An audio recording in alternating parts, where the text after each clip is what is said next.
The flames licked at the edges of the crimson Harvard seal as my father held the acceptance letter over the kitchen sink. "You're not going anywhere," he said, his voice cold as steel. "This family doesn't need charity." The paper curled and blackened, taking my dreams with it. But 3 weeks later, when Dean Morrison called during our Sunday dinner, my father's face went white as snow. What happened next would change everything I thought I knew about my family's past. I'd love to know which corner of the globe you're watching from. And if this story speaks to you, make sure to subscribe. Tomorrow's video is one you absolutely can't miss.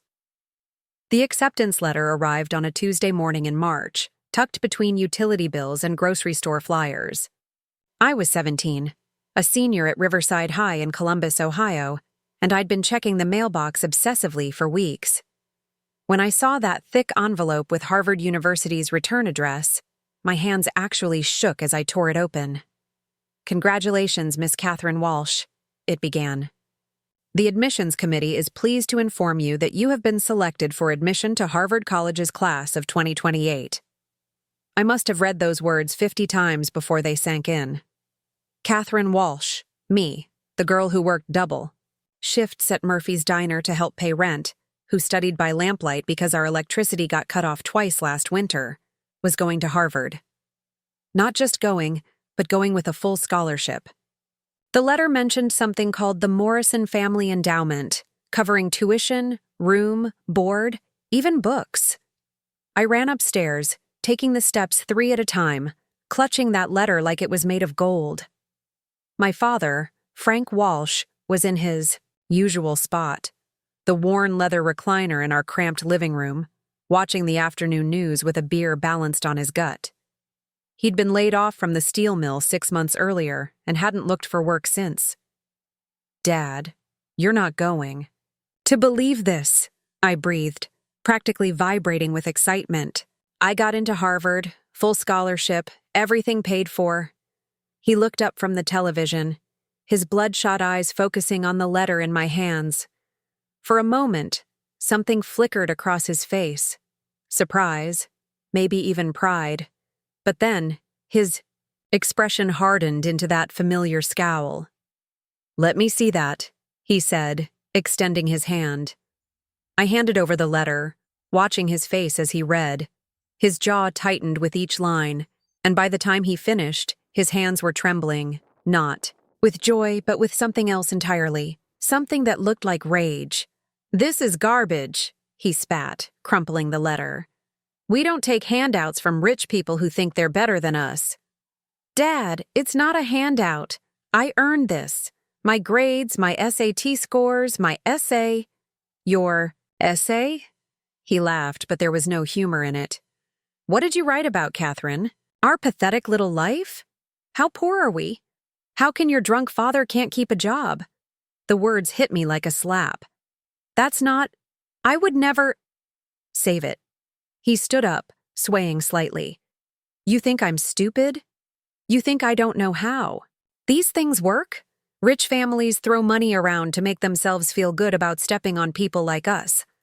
The Morrison Family Endowment." He said the name tasted bitter. Probably some guilty millionaire trying to buy his way into heaven. I watched in horror as he walked toward the kitchen, still holding my letter. "Dad, please. This is my future we're talking about. This is my chance to make something of myself, to help our family." "Our family?" He stopped in the doorway, his back still to me. "You want to help our family, Catherine? Get a job at the bank like Melissa Henderson did. Marry some local boy and have kids. Stop dreaming about running off to play princess with the rich kids." "That's not what this is about. Education is important. You always told me—" "I told you a lot of things." His voice was quiet now, dangerous. "Doesn't mean I meant them." He continued into the kitchen, and I followed, my heart pounding. "Dad, you can't be serious about this. Harvard is the best university in the country. Do you know what this could mean for my career? For my life?" He turned on the gas burner and held the letter over the flame. "I know exactly what this means." "No, I lunged forward, but he pushed me back with his free arm. This means my daughter thinks she's too good for her family, too good for Columbus, too good for the life that was good enough for me and my father before me. The edge of the letter caught fire, and I watched in disbelief as the flames began to consume my future. Dad, stop! Please! Tears were streaming down my face now. I don't think I'm too good for anything. I just want more. I want to learn, to grow, to what? Come back here in 4 years looking down your nose at us? Talking about how you transcended your circumstances or some other college bullshit? The letter was half gone now, the Harvard seal melting into ash. I've seen what happens to kids who go off to fancy schools. They come back different. They come back ashamed. I sank into one of the kitchen chairs, watching helplessly as the last corner of my acceptance letter turned to smoke. 20 years of dreaming, 4 years of perfect grades, countless hours of studying and working and hoping, all of it disappearing into the air above our gas stove. I would never be ashamed of you, I whispered. He dropped the remaining fragment into the sink and turned to face me. His eyes were hard, but I thought I saw something else there too. Fear, maybe, or pain. Yes, you would, he said simply. They all are, eventually. For the next 3 weeks, I barely spoke to him. I went to school, came home, worked my shifts at the diner, and spent my evenings staring at the Harvard website, wondering if there was any way to recover from what had happened. I'd called the admissions office the day after, explaining that I'd lost my acceptance letter and needed another copy. They were understanding, even kind, but when the replacement arrived, I hid it in my bedroom, afraid to tell my father. The deadline to accept was approaching fast. I had 2 weeks left to send in my response, but how could I accept when I had nowhere to live, no way to get to Massachusetts, and a father who would probably disown me if I tried?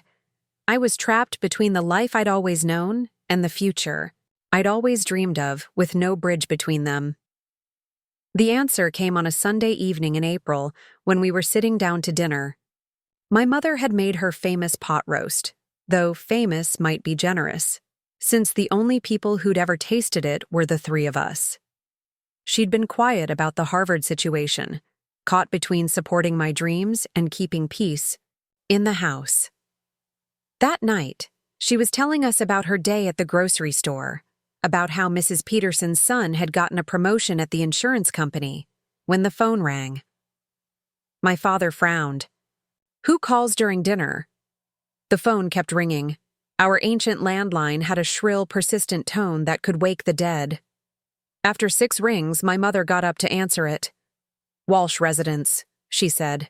Then, after a pause, oh yes, hold on. Please. She held the phone toward my father, her face strange. Frank, it's for you. Someone from Harvard University.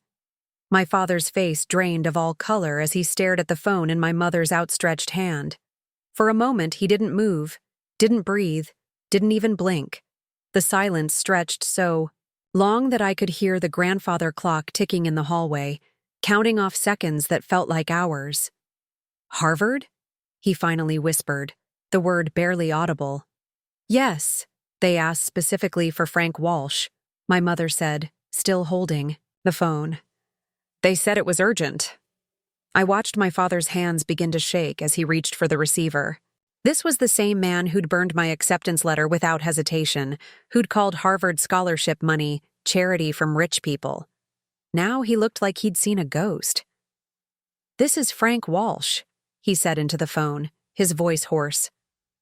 Couldn't hear the other side of the conversation, but I watched my father's face transform with each passing second. His eyes widened, then narrowed, then filled with something I'd never seen there before. Genuine fear. Yes, sir, he said quietly. I understand. Then, after a long pause, she's right here. He held the phone toward me, his hand trembling, visibly now. It's Dean Morrison. He wants to talk to you. Dean Morrison, the same name that had been on my acceptance letter, the signature at the bottom that had made everything feel real. I took the phone with shaking hands. "Hello, Miss Walsh," came a warm, grandfatherly voice. "I hope I'm not interrupting your family dinner." "No, sir, not at all." "Good. I'm calling because we haven't received your enrollment response yet. And the deadline is this Friday.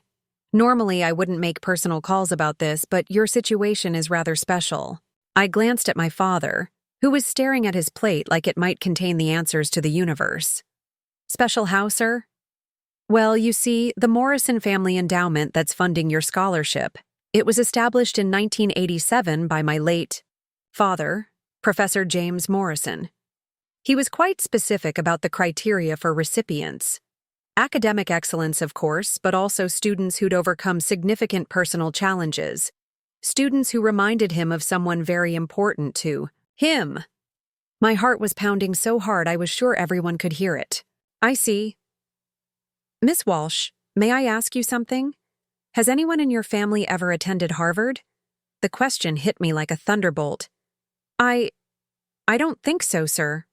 "Why?" "Because according to our records, a Frank Walsh from Columbus, Ohio was accepted to Harvard College in 1976. Full scholarship, actually. The Morrison Family Endowment didn't exist then, but he received what we called the Hardship Merit Award. Unfortunately, he never enrolled." The room went completely silent. Even the grandfather clock seemed to stop ticking. I looked at my father, who had gone so pale I thought he might faint. A lot of love and effort went into bringing this story to life. If you're enjoying it, we'd be so grateful if you'd subscribe to our channel. Now, back to where we left off. "Sir," I managed to say, "could you hold on for just one moment?" "Of course." I covered the phone with my hand and stared at my father. "Dad?" He wouldn't meet my eyes. His hands were clasped so tightly in his lap that his knuckles had gone white. "Frank," my mother said softly, and there was a note in her voice I'd never heard before. "Is this true?" Still, he said nothing. I uncovered the phone. "Dean Morrison? I'm sorry, but could you tell me more about Frank Walsh from 1976? "Certainly. Brilliant young man, according to his file. The valedictorian of his high school class, perfect SAT scores, wrote an essay about working in the steel mills to support his mother after his father died in an industrial accident. Professor Morrison was so impressed that he personally advocated for the young man's admission. Each word felt like a physical blow. I stared at my father, pieces of a puzzle I never knew existed suddenly clicking into place. What happened? Why didn't he enroll? That's something I never fully understood, Dean Morrison admitted. He simply never responded to our acceptance. We tried calling, sending letters, but we never heard back. Professor Morrison always wondered what became of that promising young man. It's one of the reasons he established the endowment, to help students who might face similar obstacles. The irony was so thick I could taste it. My father had burned my Harvard acceptance letter, destroying my chance at the same opportunity. He'd apparently thrown away 28 years earlier. Dean Morrison, I said carefully, would it be possible for me to call you back tomorrow? I need to discuss some things with my family. Of course. But remember, Miss Walsh, the enrollment deadline is Friday. We'd hate to lose another promising Walsh to circumstances that might be overcome. After I hung up, the three of us sat in silence for what felt like an eternity. The pot roast grew cold on our plates, the potatoes congealed in their gravy, but none of us moved to clear the table. Finally, my mother spoke. Frank, look at me. Slowly, reluctantly, he raised his eyes to meet hers. Is it true? She asked. He nodded once, a barely perceptible movement. You got into Harvard, she continued, her voice steady but strained. Full scholarship. And you never told me. Another nod. We've been married for 23 years, she said. We've struggled through layoffs and unpaid bills and nights when we didn't know how we'd keep the lights on. And all this time, you could have had a Harvard degree? It wasn't that simple. he said finally, his voice barely above a whisper. Then explain it to me. Explain it to both of us. He pushed back from the table and walked to the kitchen window, staring out at our small backyard with its patchy grass and broken fence. When he spoke, his words came slowly, like each one caused him physical pain. My mother was sick, cancer. The doctors said she had maybe 6 months, maybe less. She was working 2 jobs just to pay for her treatments, and there was no way she could manage without me. Harvard wanted me to start in September, but Mom needed surgery in August, and someone had to take care of her after. He paused, his shoulders sagging under the weight of old grief. I told myself I'd defer for a year. Just 1 year, until Mom got better or... He stopped, unable to finish the sentence. But she didn't get better, my mother said softly. She died in February 15th, 1977. By then, it was too late to restart the process. I'd missed a whole semester, lost the scholarship, lost everything. So I got a job at the mill. Same as my father before he died. Same as his father before that. I felt tears stinging my eyes, but not just for my father's loss. I was starting to understand why he'd reacted so violently to my acceptance letter. Dad, I said quietly, why didn't you ever try again? You could have applied to other schools, found other scholarships. He turned from the window, and I saw tears on his cheeks. The first time I'd ever seen my father cry. Because I was 28 years old by the time I felt ready, Catherine. 28, with no college experience, working a factory job, living in the same neighborhood where I grew up. Harvard felt like something that had happened to someone else, in another lifetime. Like a dream I'd had once, and then forgotten. The weight of his words settled over me like a blanket. All those times he'd dismissed my college dreams, all those arguments about knowing your place and not reaching above your station. It had never been about me at all. It had been about him, about the life he'd given up and the dreams he'd buried so deep he'd convinced himself they never existed. But Dad, I said, that doesn't mean I have to make the same choice. My situation is different. You and Mom are healthy, we'll figure out the money somehow, and... No. The word came out sharp, final. You don't understand, Catherine. You can't understand. Do you know what it's like to spend 28 years wondering what if? To see other people living the life you could have had? To wake up every morning knowing you chose duty over dreams, and then spend the rest of your life questioning whether you made the right choice? He sat back down at the table, suddenly looking older than his 51 years. I won't let you go through that, he said. I won't let you sacrifice your future for us. Then why did you burn the letter? I asked, confused. He was quiet for a long moment, staring at his hands. Because I'm a coward, he said finally. Because seeing that Harvard seal, reading about the Morrison family endowment, it brought back everything I'd tried to forget. And for a minute there, I hated you for having the chance I threw away. The confession hung in the air between us like smoke from the burned letter. My father's admission that he'd hated me, even for just a moment, should have hurt more than it did. Instead, I felt something unexpected. Relief. Finally, the truth was out in the open. My mother reached across the table and took his hand. Frank, you're not a coward. You were 18 years old and your mother was dying. You made the only choice you could live with. Did I? He asked, his voice cracking. Because I've spent the last 28 years wondering if she would have wanted me to go anyway. If maybe she would have been proud to see her son at Harvard, even if it meant she had to face those last months alone. I watched my parents, really seeing them for the first time in years. My mother, Sarah, who'd worked as a secretary at the county courthouse for 15 years, never complaining when the paychecks were late or the hours were long. My father, who'd buried his dreams so deep he'd almost convinced himself they'd never existed. They weren't the people I thought they were. They were so much more complicated, so much more human.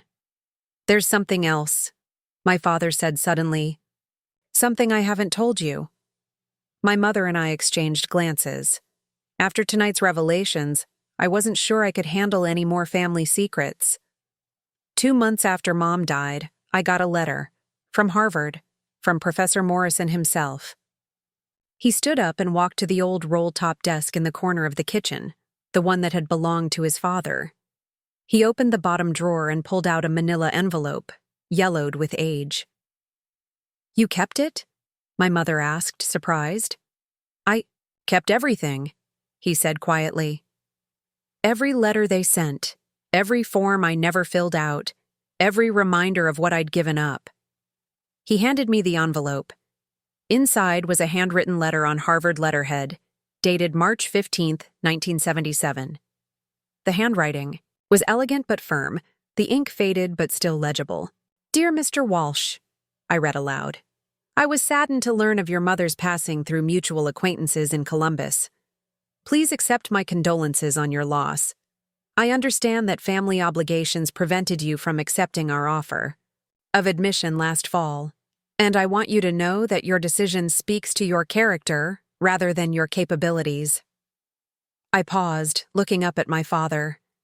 He was staring out the window again, but I could see him listening to every word. "The purpose of this letter is to extend an invitation that I hope you will consider carefully. While our standard admission timeline has passed, I would be willing to personally advocate for your admission to Harvard College for the fall semester of 1977. Your academic record and personal circumstances make you exactly the kind of student we seek to support through higher education." My voice caught as I read the next paragraph. "I lost my own father at a young age, Mr. Walsh, and I understand the weight of family responsibility.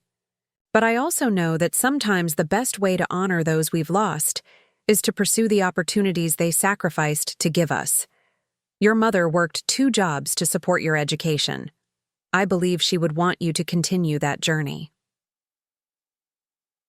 The letter continued with details about financial aid, housing arrangements, and a personal phone number where Professor Morrison could be reached. At the bottom, there was a handwritten postscript. "Frank, don't let grief make your decisions for you. There will always be reasons not to take risks. The question is whether you'll have more regrets about the chances you took or the ones you didn't." I folded the letter carefully and handed it back to my father. "You never called him?" "No," he said. "By the time I got that letter, I'd already started at the mill. I'd already convinced myself that college was for other people who didn't have my responsibilities.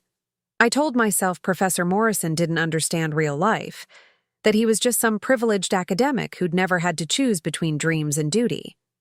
"But you kept the letter?" my mother observed. "Yeah. I kept it.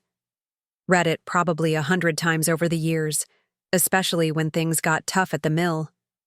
When I got laid off the first time, when we almost lost the house, when Catherine started talking about college." He looked directly at me for the first time since the phone call. "Do you know what the worst part is? I memorized that postscript. Don't let grief make your decisions for you. But that's exactly what I've been doing for 28 years. The kitchen fell silent again. Outside, I could hear the neighbor's dog barking and the distant sound of traffic on Route 23. Normal. Sounds from a normal Tuesday evening in a normal Ohio town, but nothing about this evening felt normal anymore. "There's more," my father said, returning to the desk. This time he pulled out a thick folder, stuffed with papers and clippings. "After Catherine started high school, after she started getting those perfect grades and talking about college applications, I started researching Harvard. Not for me. That ship had sailed. But I wanted to understand what she was reaching for." He spread the contents of the folder across the kitchen table. Newspaper clippings about Harvard achievements, printed articles about successful alumni, photocopied pages from college guidebooks. At the bottom of the pile was a handwritten list, titled Catherine's College Fund, and dated 3 years earlier. "You've been saving money for my college?" I asked, incredulous. "Trying to. Every overtime shift I could get, every small repair job on weekends. It's not much, maybe $3,000 total, but I thought it might help with books or travel expenses or something. He laughed bitterly. Of course, that was before I knew about full scholarships and endowments and all the things. I was too proud to accept for myself. I picked up one of the newspaper clippings. It was from the Columbus Dispatch dated 2 years ago. Local steel worker's daughter named National Merit semifinalist. There was a picture of me accepting the award at school, and in the background, barely visible, was my father. I'd never noticed him there before, but someone had circled him in red ink. "You came to the ceremony?" I asked. "I came to all of them. Science fair, debate tournaments, honor society inductions. I usually stayed in the back, but I was there." He sat down heavily in his chair. "I was proud of you, Catherine. So proud it scared me. Because I knew that if you were as smart as I thought you were, you'd eventually figure out that your father was just a broken-down factory worker who'd thrown away the same opportunities he was pushing you toward." The pieces were falling into place now, creating a picture I'd never seen before. My father's anger about Harvard hadn't been about the money or the distance or even the fear of me changing. It had been about facing his own choices, his own regrets, his own buried dreams. Professor Morrison mentioned that his father established the endowment to help students who reminded him of someone important, my mother said thoughtfully. "Do you think he was talking about you, Frank?" My father shrugged, but I could see the possibility had occurred to him too. Maybe. Professor Morrison would be in his 70s now, probably retired. But if he's anything like his father, he trailed off, lost in thought. I stood up and walked to the phone, my hands surprisingly steady for the first time all evening. "What are you doing?" my mother asked. "Calling Dean Morrison back," I said. "It's only 8 o'clock. He might still be available." "Catherine, wait," my father said. "I need to tell you something else first." I paused, my hand on the receiver. "If you go to Harvard," he said slowly, "if you accept that scholarship and leave Columbus, I want you to know that I'll be proud of you. Not despite my own choices, but because of them. I threw away my chance at Harvard because I thought I didn't deserve it, because I was too afraid to believe I could be more than what I came from. Don't make the same mistake."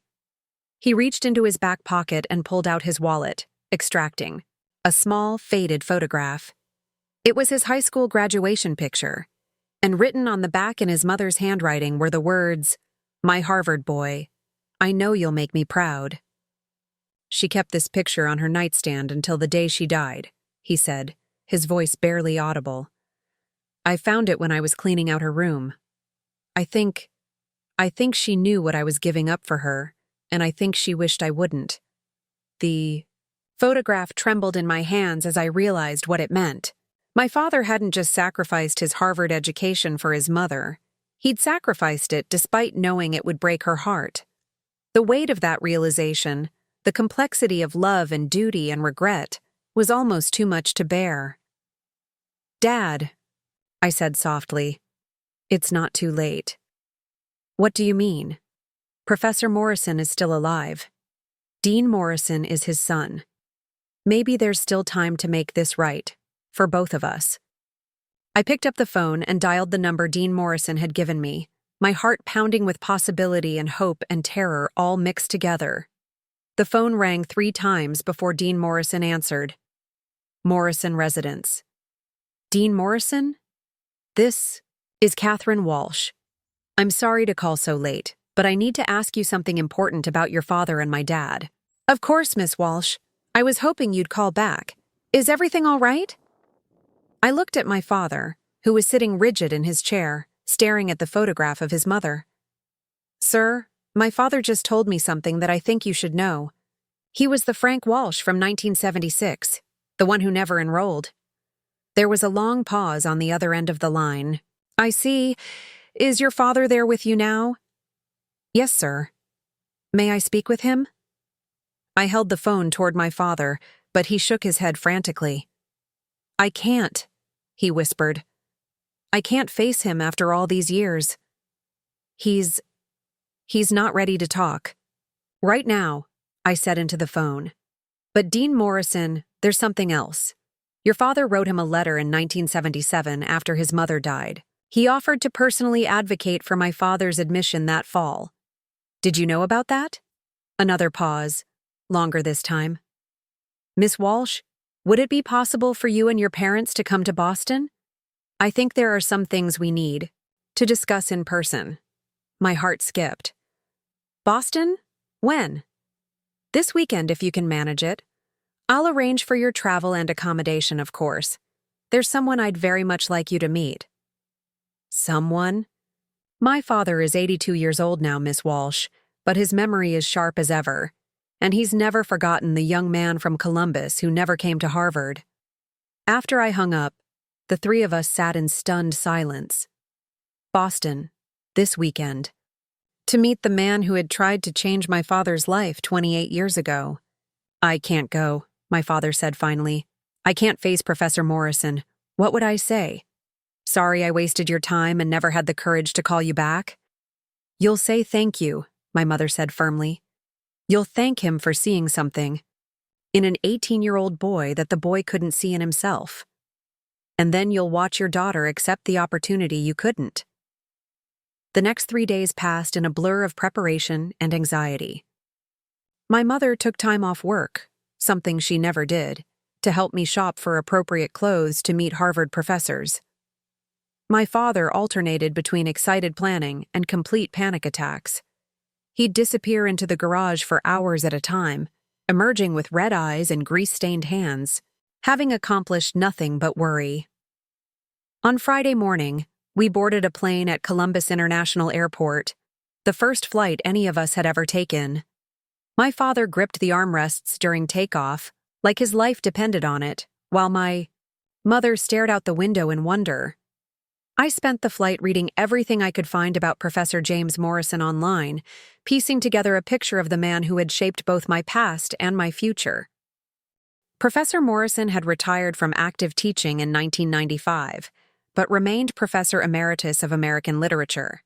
He'd written 17 books, received numerous awards, and according to one biography, had personally mentored over 300 students during his career. The Morrison Family Endowment had funded scholarships for 47 students since its establishment, and according to the Harvard website, every single recipient had graduated with honors. Dean Morrison met us at Logan International Airport, a distinguished man in his 50s with kind eyes and his father's same warm smile. He drove us through Cambridge, pointing out landmarks and Harvard buildings, but I could tell he was nervous too. My father has been looking forward to this meeting. For 3 days, he said, as we pulled up to a beautiful brick house near Harvard Yard. He's canceled all his other appointments. I haven't seen him this excited about anything in years. Professor Morrison answered the door himself, a tall, elegant man with white hair and sharp blue eyes that missed nothing. When he saw my father, he stopped completely, studying his face for a long moment. Frank Walsh, he said finally, his voice rich with recognition. You look exactly like your high school photograph. My father's voice came out as barely a whisper. Professor Morrison. I don't know what to say. Then, don't say anything yet, the professor replied gently. Come inside. We have a lot to catch up on. His study was everything I'd imagined a Harvard professor's office should be. Floor-to-ceiling bookshelves, leather chairs, a massive oak desk covered with papers and fountain pens. But what caught my attention immediately was the wall behind. His desk covered with photographs, hundreds of them. Graduation photos, wedding pictures, baby announcements, professional headshots, all labeled with names and dates. My students, Professor Morrison explained, noticing my stare. Every single one I've taught in 43 years. They send me updates, let me know how their lives unfold. It's the greatest privilege of my profession, watching young minds discover their potential. He gestured to a specific section of the wall, and my breath caught. There, in the very center, was my father's high school graduation photo, the same one he'd shown me, but enlarged and framed. "I've kept this here since 1976, Professor Morrison said quietly. "Frank Walsh, the student who got away, the one I could never stop wondering about." My father stared at the photograph, his face cycling through disbelief, shame, and something that looked like grief. "I don't understand. Why would you keep my picture? I never even responded to your letters." Professor Morrison settled into his leather chair, gesturing for us to sit as well. "Frank, may I tell you a story? About another young man who almost didn't come to Harvard?" My father nodded, unable to speak. "In 1943, I was 18 years old, living in a tiny town in West Virginia. My father had died in the coal mines when I was 16, and I was working double shifts at the company store to support my mother and 3 younger siblings. When I got my acceptance letter to Harvard, my first instinct was to throw it away. Harvard was for rich boys from Boston, not for coal miners' sons from Appalachia." He paused, looking at each of us in turn.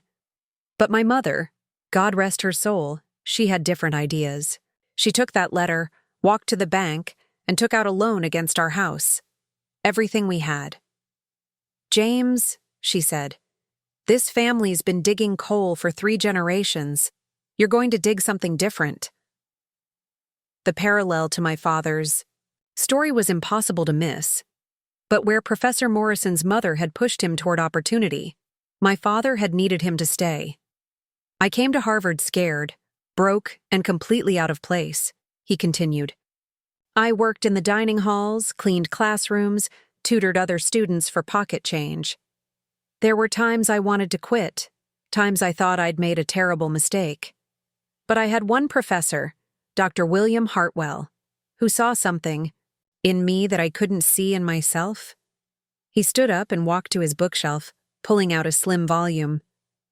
Dr. Hartwell became my mentor, my advocate, and eventually, my dear friend. When I decided to become a professor myself, he told me something I've never forgotten.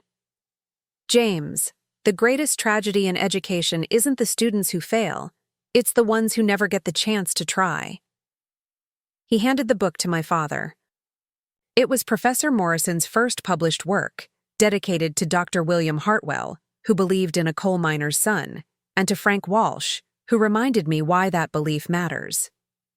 "I dedicated my first book to you," Professor Morrison said simply.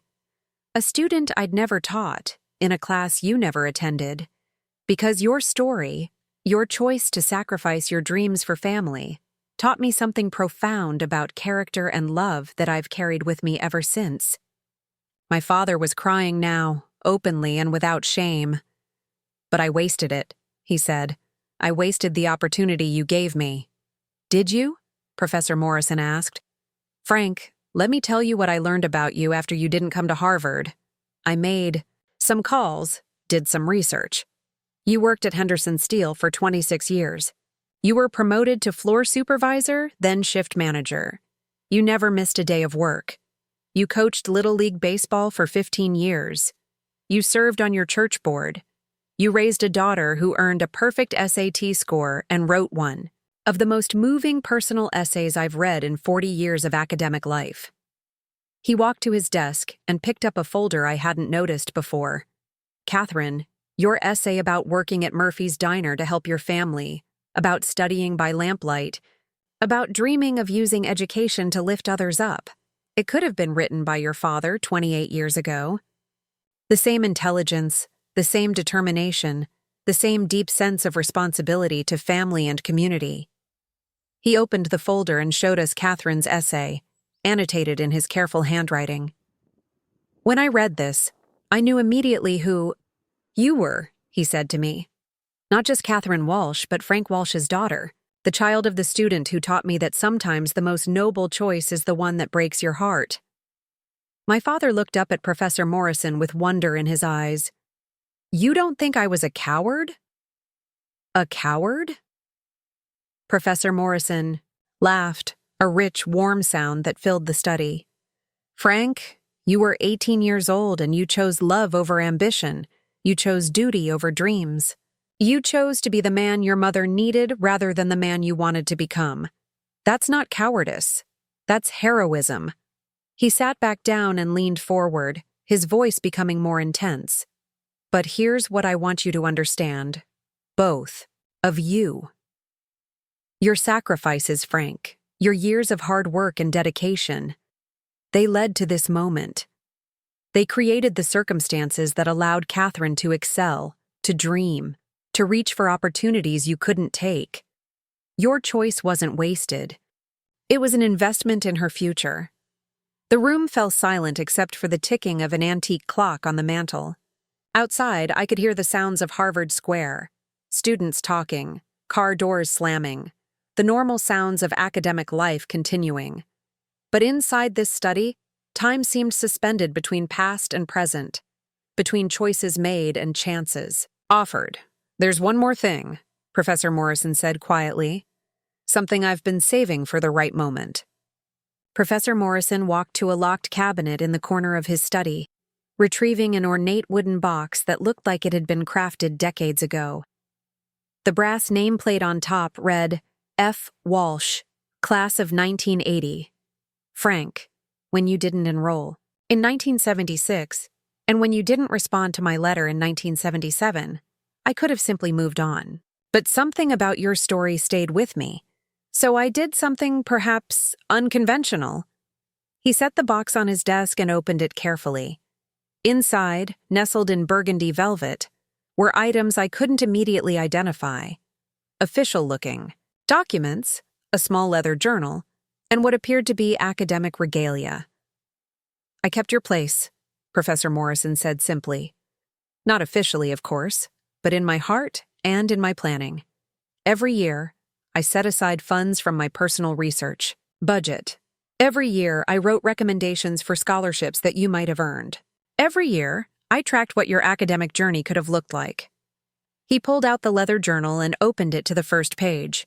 In his precise handwriting, I could see entries dated throughout the late 1970s and early 1980s. F.W. would have completed freshman literature requirements. F.W. would have excelled in advanced composition. F.W. likely would have chosen English literature major with philosophy minor. "You created an entire imaginary college career for my father?" I asked, amazed. "Not imaginary. Projected. Based on his high school performance, his essay, our brief correspondence, and my 43 years of experience predicting student trajectories." He turned more pages, showing detailed academic plans, course selections, even projected grades. By my calculations, Frank Walsh would have graduated summa cum laude in 1980 with a Bachelor of Arts in English Literature. My father leaned forward, staring at the journal like it contained magic spells. "But why? Why would you do all this for someone who never even showed up?" Professor Morrison closed the journal gently. "Because, Frank, in my experience, the students who haunt you aren't the ones who succeed, or even the ones who fail. They're the ones who never get the chance to try. You represented something profound. To me, the cost of potential unrealized." He reached back into the box and withdrew what I now recognized as a Harvard diploma, though something about it looked different from the standard format. In 1995, when I achieved emeritus status, Harvard granted me certain discretions regarding academic recognition. I used one of those discretions for you, Frank. He handed my father the diploma. It was real Harvard parchment, with official seals and signatures, but the text was unlike any graduation certificate I'd ever seen. Harvard University hereby confers upon Franklin James Walsh the honorary recognition of academic achievement, in recognition of life service, acknowledging that while formal study was not completed within these halls, the principles of learning, dedication, and moral character exemplified throughout his life represent the highest ideals of this institution. Awarded this day, June 15, 1995, in recognition of 28 years of exemplary citizenship and the successful nurturing of future academic excellence. My father's hands shook as he held the diploma. This is real? As real as any degree I've ever signed, Professor Morrison confirmed. It doesn't carry the same accreditation as a traditional bachelor's degree, but it represents something more important: the recognition that education takes many forms, and wisdom isn't confined to classrooms. My mother reached over and touched the diploma's edge, tears streaming down her face. Frank, you did graduate from Harvard, just not in the way you expected. But Professor Morrison wasn't finished. He reached into the box one final time and withdrew a thick manila envelope sealed with red wax. "Catherine, this is for you," he said, handing me the envelope. "But I want your father to open it." I passed the envelope to my father, who looked at it like it might explode. The wax seal bore the Harvard crest, and beneath it, in Professor Morrison's handwriting, was written, "For the daughter of the son I never taught, but always remembered." My father broke the seal carefully and pulled out several documents. The why. First was another scholarship letter, but this one was different from my original acceptance. It was personally signed by Professor Morrison and bore additional endorsements from the Harvard Literature Department. The Morrison Family Endowment covers your tuition and expenses, Professor Morrison explained. But this is something extra. The Frank Walsh Memorial Scholarship. Yes, I named it after your father while he's still alive to see it. Provides additional support for students who demonstrate academic excellence while maintaining strong family commitments. The second document was a class schedule, but not for standard freshman courses. Instead, it outlined a special program, Directed Studies in Family Legacy and Social Responsibility. Catherine, if you choose to accept, you wouldn't just be attending Harvard. You'd be participating in a unique academic track I've designed specifically for students whose family stories intersect with themes of sacrifice, duty, and the complex relationship between individual dreams and collective responsibility. I looked at the course descriptions. Literature of Working-Class America, The Philosophy of Sacrifice and Service, Advanced Writing, Personal Narrative and Social Change, and Independent Study, Family History and Cultural Identity. You want me to study my own family? I asked. I want you to study how families like yours, families that embody both the cost and the value of putting others first, contribute to the broader American narrative. Your father's story isn't just personal tragedy, Catherine. It's a profound example of how love manifests in difficult choices and how those choices ripple through generations. The third document was the most surprising of all. A letter of recommendation for my father to apply to Harvard Extension School's graduate program in liberal arts. Frank, you're 51 years old, Professor Morrison said. That means you have potentially 20 more years of productive life ahead of you. The Extension School offers evening and weekend classes designed for working adults. You could complete your bachelor's degree in 3 years, maybe less with credit for life experience. My father stared at the recommendation letter like it was written in a foreign language. You're serious? You think I could actually do this? Frank, I've been planning your education for 28 years. Trust me when I say you're more than ready. Dean Morrison, who had been quietly observing from the corner, stepped forward. Dad, show them the other thing. Professor Morrison smiled, the expression of someone who'd been saving the best surprise for last. He walked to his filing cabinet and withdrew a folder labeled Henderson Steel Mill Educational Initiative. Frank, I've been following your career more closely than you might imagine.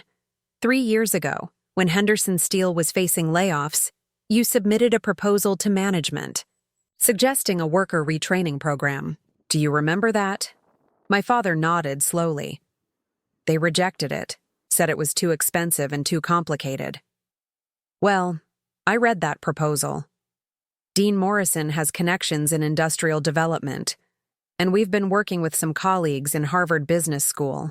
Frank, how would you feel about implementing your worker retraining program not just at Henderson Steel, but as a model for industrial education throughout Ohio? He opened the folder, revealing detailed plans, funding proposals, and correspondence with state education officials. We're calling it the Walsh Initiative for Working Adult Education. If you agree to coordinate the program, you'd be working directly with Harvard's Extension School, Ohio State University, and several community colleges to create pathways for adult learners in industrial communities. The room seemed to spin around me. In the span of an hour, my father had gone from a man haunted by missed opportunities to someone being offered the chance to revolutionize education for people exactly like himself. "I don't understand," my father said weakly. "Why me? Why now?" "Professor." Morrison sat back down, his expression becoming serious. "Frank, do you remember what you wrote in your Harvard application essay in 1976? My father shook his head. "That was a long time ago." "You wrote about the men you worked alongside at the steel mill during high school summers. You wrote about their intelligence, their problem-solving abilities, their deep knowledge of complex industrial processes. But you also wrote about how many of them felt trapped by circumstances, how they'd convinced themselves that factory work was all they were capable of." He pulled out a photocopy of an essay I'd never seen. My father's original Harvard application essay, preserved all these years. "You ended that essay with these words: 'Someday, I want to create opportunities for people like the men I work with at Henderson Steel. People who are smart enough for college, but who never believed college was for people like them.' Frank, that's exactly what we're offering you the chance to do." My father read his own words from 28 years ago, written by an 18-year-old boy who'd dreamed of changing the world. The man who'd buried those dreams was discovering they'd never really died. They'd just been waiting for the right moment to resurface. "Catherine," Professor Morrison said, turning to me, "your essay ended with remarkably similar words. You wrote about wanting to use your education to build bridges between the working class and academia, to create opportunities for people who dream big but start small. You're your father's daughter in more ways than you know." I looked around. The room, at my mother crying silent tears of joy, at my father holding his own words from decades past, at Professor Morrison smiling with the satisfaction of a plan 28 years in the making. Everything had come full circle in the most unexpected way possible. "So," Professor Morrison said, "what do you say? Are you ready to attend Harvard together?" The question hung in the air, carrying the weight of 2 generations of dreams deferred and finally, impossibly, fulfilled. The silence that followed Professor Morrison's question felt like standing at the edge of a cliff, knowing that whatever came next would change everything forever. My father sat holding his original essay, his fingers tracing words written by a boy who still believed the world was full of possibilities.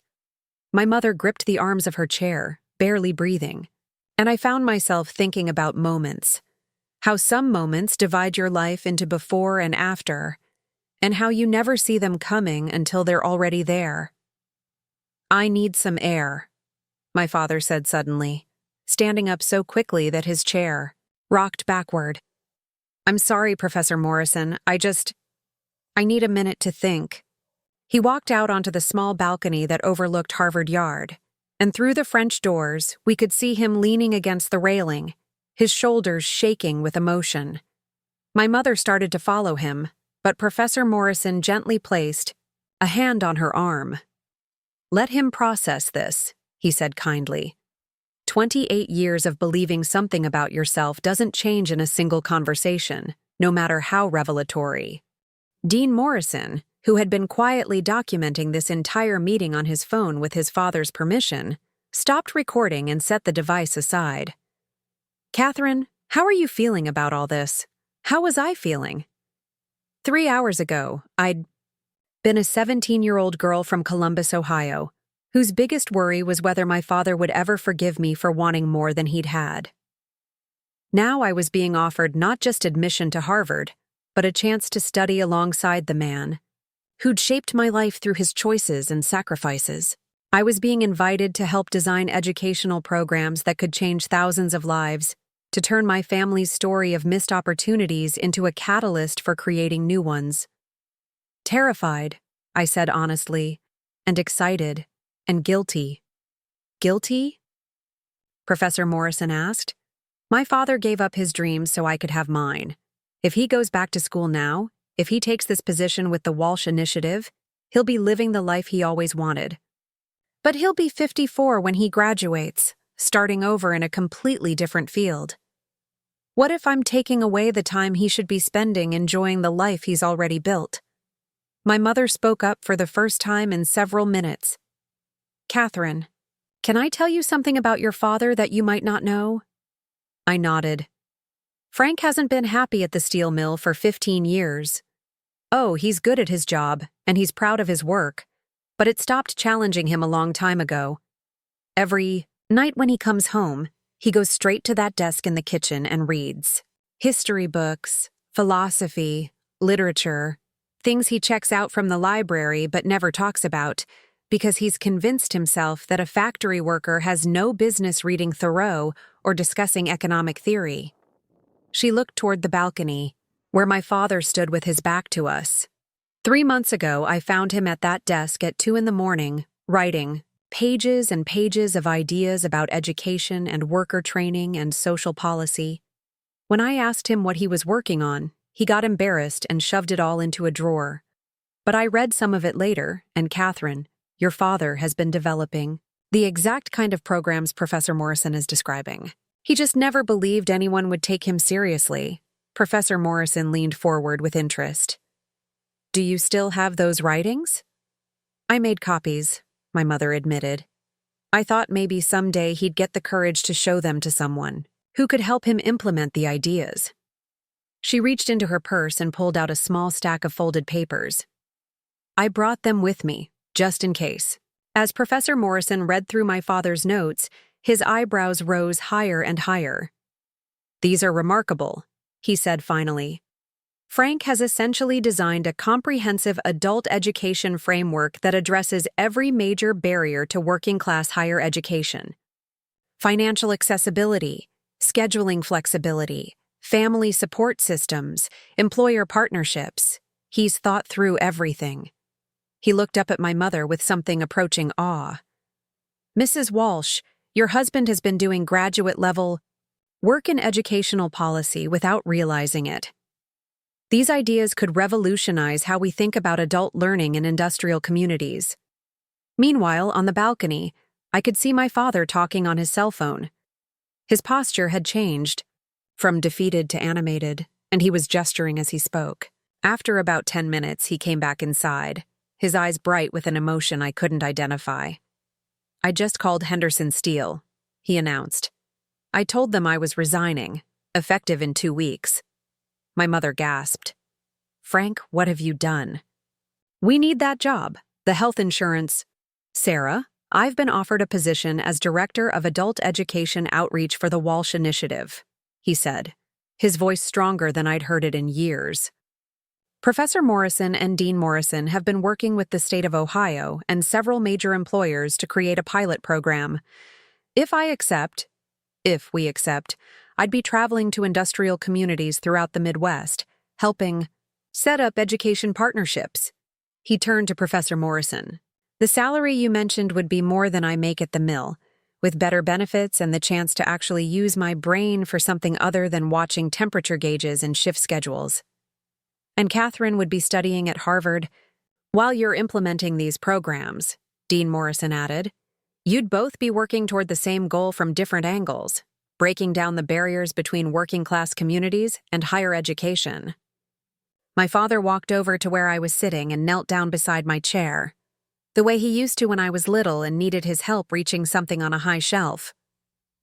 Catherine, 28 years ago, I made a choice to put family before personal ambition. I don't regret that choice. It led to you, and you're the best thing I've ever accomplished. But I've spent nearly 3 decades believing that was the only choice I'd ever get to make. Professor Morrison is offering us something I never thought possible, a second chance for me and a first chance for you, and the opportunity to make. Sure, other families don't have to choose between dreams and duty the way we did. I could see the 18-year-old boy in his eyes, the one who'd written about wanting to help people like the men he worked with at the steel mill. That boy had been buried under years of disappointment and compromise, but he'd never really disappeared. What about Mom? I asked. If you're traveling for work and I'm at Harvard, she'll be alone in Columbus. My mother laughed, actually laughed, for the first time all day. Catherine, do you think I've been sitting in that courthouse filing papers for 15 years because I love bureaucracy? I've been waiting for you to graduate so I could figure out what I want to do with the rest of my life. She looked at my father with an expression I'd rarely seen, pure excitement. Professor Morrison, does your initiative need someone to coordinate family support services? Someone who understands what it's like to manage a household while adults are pursuing education, who knows how to navigate financial aid and childcare and work schedules? Professor Morrison's smile was answer enough, but he nodded anyway. Mrs. Walsh, we desperately need someone with exactly your background and insights. Would you be interested in developing our family services component? And suddenly I understood that this wasn't just about me getting into Harvard, or even about my father getting a second chance at education. This was about our entire family, stepping into a larger purpose, using our experiences with sacrifice and struggle to help other families navigate the same challenges.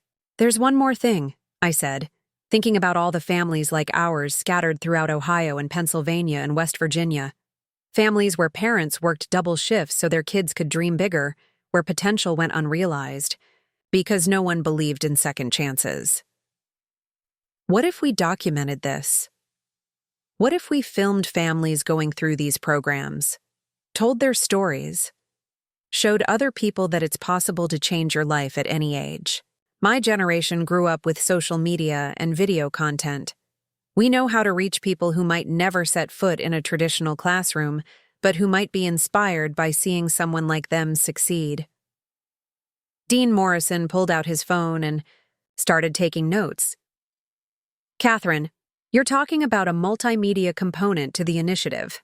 Digital storytelling, social media outreach, maybe even a documentary series about adult learners returning to education. Exactly, I said, the ideas flowing faster than I could speak them. We could create content that shows the reality of going back to school, the struggles and the victories, the family dynamics, the financial challenges, the moments of doubt and the breakthroughs. Make it real and accessible for people who think college is for other people's kids.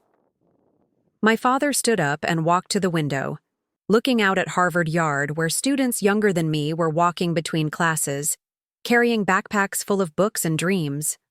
But instead of the bitterness I might have expected, his expression was peaceful. You know what the strangest part of all this is? He said without turning around. I spent 28 years thinking I'd failed because I didn't come to Harvard when I was 18. But if I had come then, I never would have worked at the steel mill. I never would have understood the challenges facing working-class families. I never would have developed the insights that make me qualified for this position, now. He turned back to us, and I saw something in his face that had been missing for as long as I could remember. Hope. Maybe there's no such thing as a missed opportunity, he continued. Maybe there are just opportunities that come when you're ready for them instead of when you expect them. Professor Morrison stood and walked to his wall of photographs, adding, my father's high school picture back to its place of honor, not as a memorial to what never was, but as celebration of what was finally beginning. Frank, there's something I need to tell you, he said. Every student whose photograph is on this wall has changed my life in some way. They've taught me something, challenged me to grow, or inspired me to be a better educator.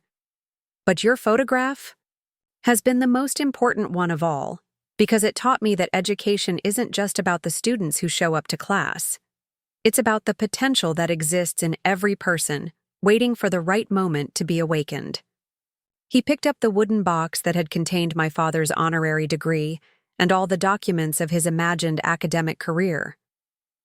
I'm giving this to you, Frank, but not as a keepsake. I want you to fill it with real achievements now. Graduation. Photos, certificates from the programs you'll create, letters from the students whose lives you'll change. Let this box represent the transition from what might have been to what actually is. My father accepted the box with the reverence most people reserve for sacred objects. Professor Morrison, I still can't quite believe this is happening. 28. Years of regret, ending with an opportunity I never could have imagined. The regret served its purpose, Professor Morrison replied. It kept alive the part of you that cared about education and social justice. Without that regret, without those years of wondering, what if, you wouldn't have been prepared to recognize this opportunity when it presented itself. Dean Morrison cleared his throat. Before we get too philosophical, we have some practical matters to discuss. Catherine, the enrollment deadline is tomorrow. Are you ready to accept your admission to Harvard? I looked around the room, at my mother, glowing with excitement about her new role, at my father, holding his box of possibilities, at the two Morrison men who had orchestrated this incredible convergence of past and present. 3 hours ago, accepting Harvard had felt like abandoning my family. Now it felt like joining them in something larger than any of us could accomplish alone. Yes, I said, and the word came out stronger and more certain than I'd expected. Yes, I'm ready. And Frank? Professor Morrison asked. Are you ready to become a Harvard student after 28 years of wondering what it would be like? My father looked down at the honorary degree in his hands, then back up at the photograph on the wall that had waited nearly 3 decades to be joined by graduation pictures and achievement awards. Professor Morrison, he said, I've been ready since 1976. I just didn't know it yet. 2 hours later, we were walking across Harvard Yard as the sun set behind the historic buildings, casting long shadows across the paths where generations of students had walked toward their futures. My father stopped at a bench near the statue of John Harvard and sat down, pulling out his cell phone. Who are you calling? My mother asked. Henderson Steele, he replied. I want to tell my old supervisor about the Walsh Initiative. See if Henderson wants to be our first partner site. Some of those guys I've worked with for 20 years. They're smarter than they know, just like I was. It's time to give them the same chance Professor Morrison gave us. As he made his call, I sat beside him and watched students hurrying between libraries and lecture halls, their arms full of books, their minds full of possibilities. In a few months, I'd be one of them, but I'd be bringing something they didn't have. The knowledge that education isn't just about individual achievement, but about lifting up everyone who comes after you. My phone buzzed with a text from my best friend back in Columbus. How did the Harvard visit go? Are you going to be a fancy college girl now? I looked at my parents. My mother already sketching out ideas for family support workshops. My father animatedly describing worker education programs to someone at Henderson Steele, and typed, back. I'm going to be a lot of things. But fancy isn't one of them. Because the truth was, Harvard wasn't going to change who we were. We were going to change what Harvard could be, bringing working-class perspectives into elite academic spaces, proving that intelligence and potential exist everywhere, creating pathways for families like ours to dream bigger without abandoning their roots. The burned acceptance letter that had started this whole journey was nothing but ashes now, carried away by the wind from our kitchen stove. But from those ashes had grown something better than what any of us had originally imagined. Not just one person's escape from limited circumstances, but a whole family's transformation into agents of change. As we walked back toward Professor Morrison's house for dinner, my father suddenly stopped and pulled out that old photograph of his mother, the one with "My Harvard Boy" written on the back. You know, he said quietly, I think she would have been proud of how this turned out. All of it, the waiting, the sacrifice, the second chances, the chance to help other families avoid the choice she and I had to make. He slipped the photograph back into his wallet, but not before I noticed he was smiling. Dad, I said, linking, my arm through his. We're going to Harvard. Yeah, he replied, his voice full of wonder and possibility. We are. Behind us, the lights in Harvard Yard began to flicker on, illuminating paths that had seemed impossible just hours before. Tomorrow, we'd fly back to Columbus to pack our lives into boxes and prepare for the biggest change any of us had ever faced. But tonight, we were just a family walking together toward a future we'd never dared to dream, carrying 28 years of buried hopes finally blooming into reality. The Walsh family was going to Harvard. All of us, together. Looking for more? We've got 2 amazing stories ready for you right on screen. If this one touched you, these are absolutely worth your time. Click to watch them now. And hey, subscribe and hit that bell to never miss our latest uploads.